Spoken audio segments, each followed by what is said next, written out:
wounded in the house of his friends. Chapter 3. God always remembers. I remember thee, the kindness of thy youth, the love of thine espousals, when thou wentest after me in the wilderness. What iniquity have your fathers found in me, that they are gone far from me, and have walked after vanity, and are become vain? My people have changed their glory for that which doth not profit. My people have committed two evils. They have forsaken me, the fountain of living waters, and hewed them out cisterns, broken cisterns, that can hold no water. It is an evil thing and bitter, that thou hast forsaken the Lord thy God. Jeremiah 2 verses 2 and 5, 11, 13, 19. I remember thee. Is it not enough to make us ashamed of our forgetfulness of him? He never, not even for one moment, forgets us. And if we did but set our love on him and become absorbed with him, as he has set his love on us, and is, so to speak, wrapped up in us, we could never forget him. It is not only us that he remembers, too, the kindness of thy youth, the love of thine espousals, when thou wentest after me in the wilderness. Yet what a cold thing our love for him was, even at its best and warmest. Does not this declaration of his remembrance of it show us, more than anything else perhaps, how he prizes our love? What a value he sets on it! How he longs and watches for it, and desires to possess it entirely!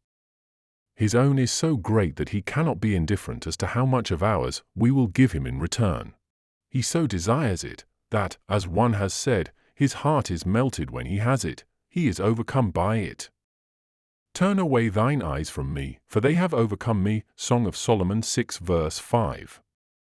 We have thought our God invincible, but here we find there is one thing that can overcome him: our love. And he delights to be thus overcome.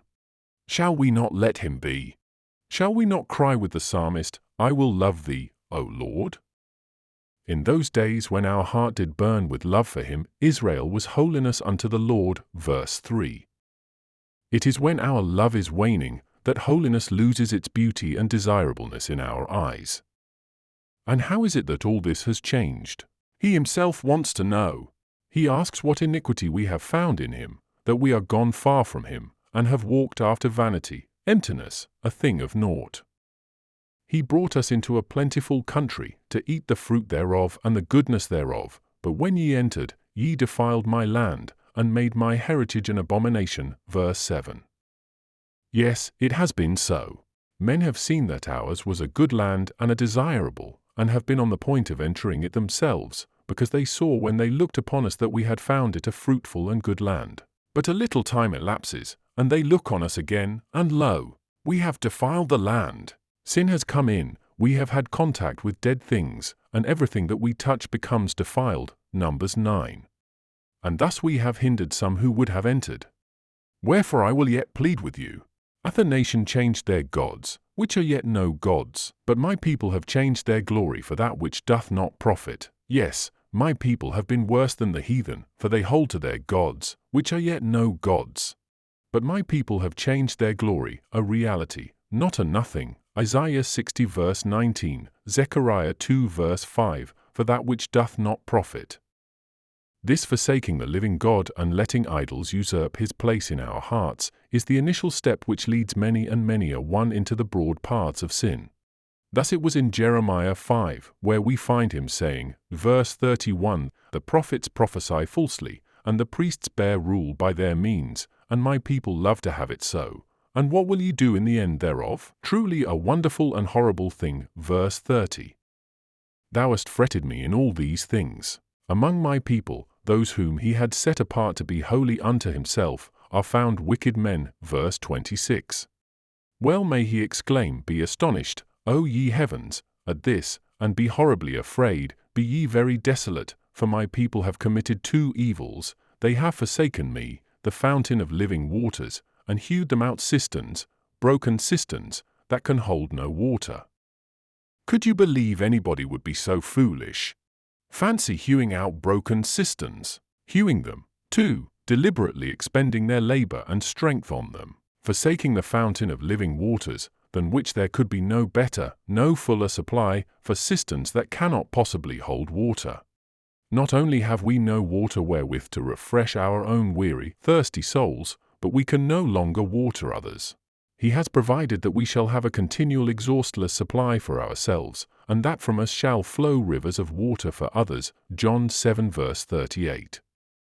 We have gone into captivity, and the enemy has spoiled us. Hast thou not procured this unto thyself, in that thou hast forsaken the Lord thy God when he led thee by the way? Have you in heart gone back into the world? What hast thou to do in the way of Egypt? Ah, what indeed?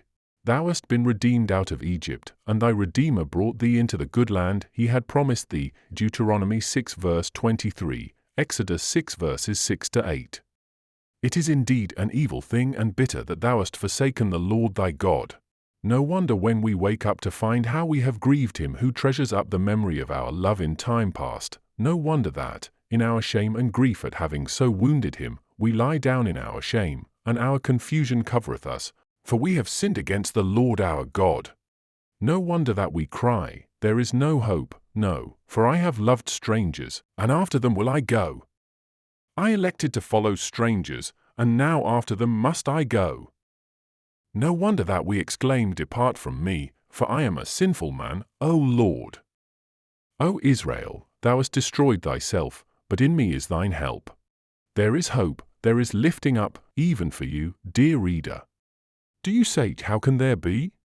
In this fact, that he who remembers our love forgets our coldness. He remembers us, but will not remember our sins. Our gracious God has a wonderful memory. He remembers some things so long, and forgets others so quickly. He remembers just the best things about us, and forgets the things we are ashamed of, sorely though we have wounded him in them. In case it should be possible that through the multitude of our sins, he should be, as it were, almost obliged to remember them even against his will. He says, I, even I, am he that blotteth out thy transgressions for my own sake, and will not remember thy sins. Put me in remembrance, Isaiah 43 verses 25 to 26. He remembers what is done by their enemies to the hurt of his people, 1 Samuel 15 verse 2, and visits it on their oppressors. He takes into consideration our weakness. He graciously remembers that we are dust, Psalm 103 verse 14. A woman can forget her child, yet will not he forget us, Isaiah 49 verse 15. O Israel, thou shalt not be forgotten of me, Isaiah 44 verse 21. All thy lovers have forgotten thee, Jeremiah 30 verse 14.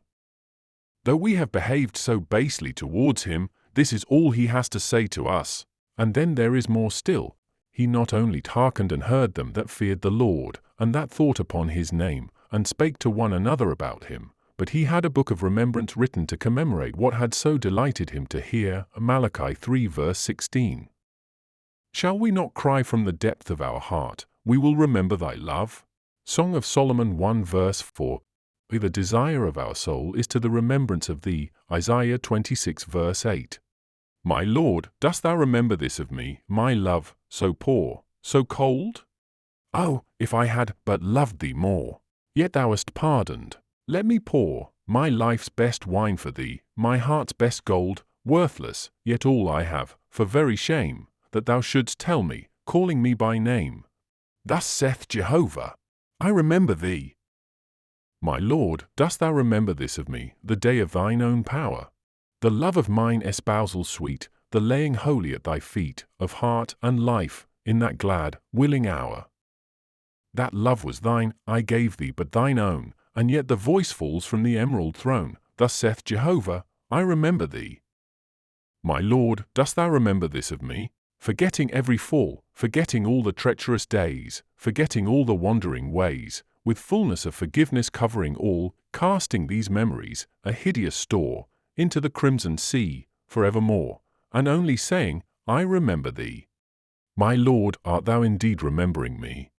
Then let me not forget. Oh, be thy kindness all the way, thy everlasting love today, in sweet perpetual remembrance set, before my view, to fill my marvelous gaze, and stir my love, and lift my life to praise, because thou sayest, I remember thee.